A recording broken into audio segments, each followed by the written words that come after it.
Sejam todos muito bem-vindos a mais um vídeo do Vamos Falar de História.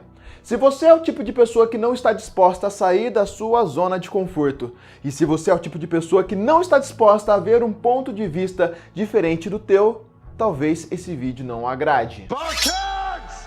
What is your profession?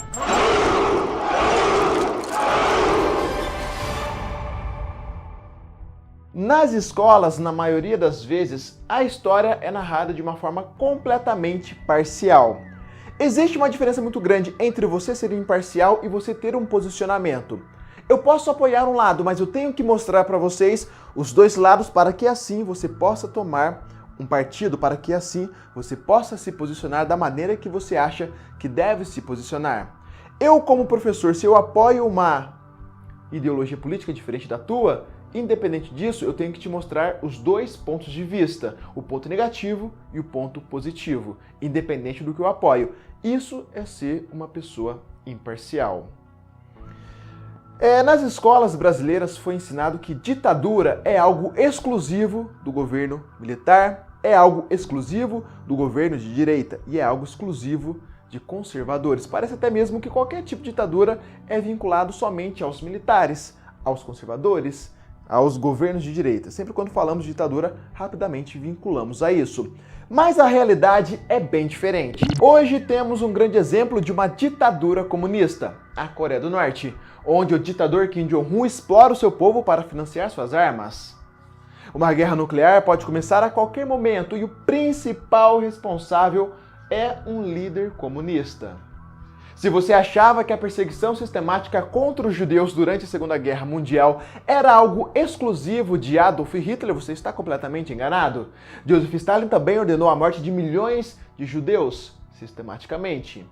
Durante o seu governo, milhões de soviéticos foram mortos. Você já deve ter ouvido falar dos famosos gulags. Stalin era um ditador comunista. Milhões e milhões de chineses morreram de fome na maior onda de miséria da história da humanidade, durante o governo de Mao Tse-tung. Mao Tse-tung era um líder comunista. Então, independente do viés ideológico, jamais apoie uma ditadura. Foi ensinado nas escolas que Ernesto Guevara de la Serna foi um dos líderes da Revolução Cubana. Isso de fato foi mesmo. No entanto, foi ensinado também que Ernesto Guevara de la Serna foi um líder heróico para todo o povo cubano. E é aí que você tem que fazer algumas perguntas. Che Guevara foi herói para quem? Certamente essa história foi narrada pela parte que de fato considerava Che Guevara um herói. Mas e a outra parte? A oposição. Por acaso, seu professor de história contou o ponto de vista dos cubanos que eram contra o governo revolucionário de Cuba? É muito fácil contar apenas um lado da história, não é mesmo? Existe hoje, espalhado por toda a América Latina, instituições e organizações responsáveis por dados de vítimas, relatórios de mortes e depoimentos de pessoas que sofreram com regimes ditatoriais. Aqui no Brasil, por exemplo, temos a organização Tortura Nunca Mais. Em Cuba, existe a Organização Verdade e Memória, que reúne dados de pessoas que foram perseguidas em Cuba desde o ano de 1952 até a atualidade. De acordo com dados e relatórios da própria organização cubana, Che Guevara esteve envolvido pelo menos em 114 mortes entre os anos de 1957 e 1959, anos que representam, que correspondem a luta pelo governo de Cuba e o primeiro ano de governo revolucionário. Entre as vítimas de Che Guevara estavam membros do próprio grupo de guerrilha, jovens, militares e principalmente opositores. Todos eles foram executados brutalmente no Forte de La Habana. Se você fosse um cidadão cubano que se posicionasse contra as ideias e contra as ordens do líder comunista, você era detido, você era calado e você era morto. Se isso não foi uma ditadura, foi o que então? Em fevereiro de 1957, um camponês chamado Eutímio Guerra foi uma das primeiras vítimas de Che Guevara. Em 1997, um biógrafo chamado John Lee Anderson teve acesso ao diário de Che Guevara. Esse diário, que estava com a viúva do líder revolucionário, estava narrado todos os crimes cometidos pelo próprio Ernesto Guevara de la Serna. Um dos crimes narrados nesse diário está o crime que envolveu a vítima camponesa Eutímio Guerra, que levou um tiro no canto direito de seu crânio. De acordo com arquivos de Cuba, entre os anos de 1957 e 1958, Che Guevara esteve envolvido diretamente na execução de 22 pessoas.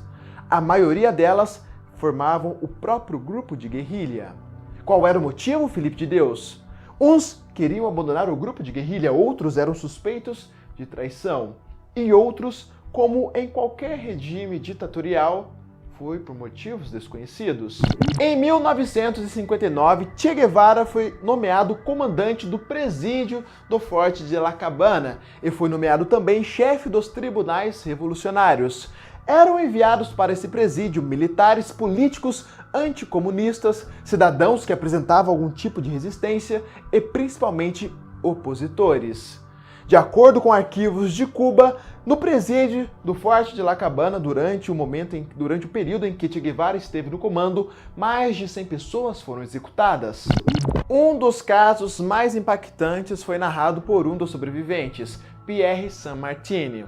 De acordo com esse sobrevivente, um jovem que aparentava ter entre 12 a 14 anos foi mandado para La Cabana como prisioneiro. Qual era o motivo? Esse jovem garoto teria tentado defender o seu pai, que era um opositor.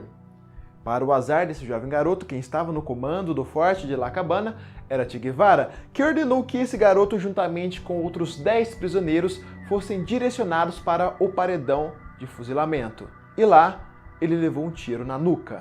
De acordo com dados e relatórios disponibilizados pela Organização Verdade e Memória, Che Guevara foi responsável por aproximadamente 114 mortes. Mas como em qualquer regime ditatorial, faltam sempre arquivos, dados e outros relatórios. Isso é clássico da característica de uma ditadura. De acordo com depoimentos de sobreviventes desse período de Cuba, Che Guevara pode ter matado aproximadamente 800 pessoas. Mas como é uma ditadura, houve muita queima de arquivos. E muito depoimento de sobreviventes falam que as pessoas, antes de serem mortas, eram tratadas como escravos. Afinal, para Che Guevara não existia direitos humanos.